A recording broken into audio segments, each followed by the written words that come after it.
It is day 2 of President Trump's visit to Britain. Thousands protested across London. The president downplayed those demonstrations, though, saying what he saw was thousands of people cheering for him.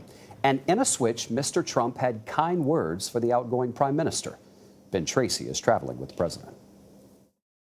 It's the greatest alliance the world has ever known. All that red, white, and blue certainly proved the point. But at this news conference, I've always talked openly with you, Donald. There was another special relationship on display. But I think you deserve a lot of credit. I really do. President Trump complimented Prime Minister Theresa May after repeatedly criticizing her handling of Britain's exit from the European Union. And I seem to remember the president suggested that I sued the European Union, which we didn't do. I would have sued, but that's okay. I would have sued and settled, maybe, but you never know. Mr. Trump is pushing for a major post-Brexit trade deal and seemed to suggest that the Prime Minister, who resigns on Friday, help get it done. I don't know exactly what your timing is, but stick around. Let's do this deal. Okay?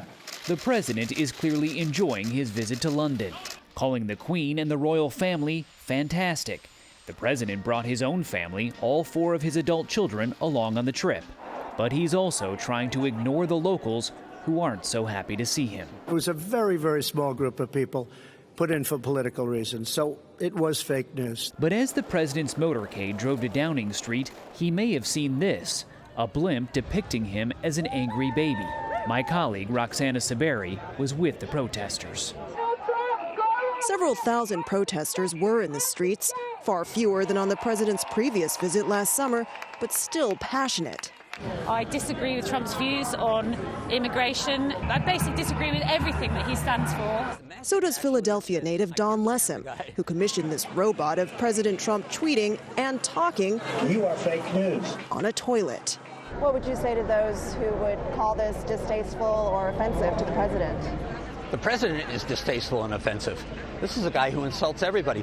Tonight there was no name-calling, as the president and first lady hosted Prince Charles and the Duchess of Cornwall for dinner.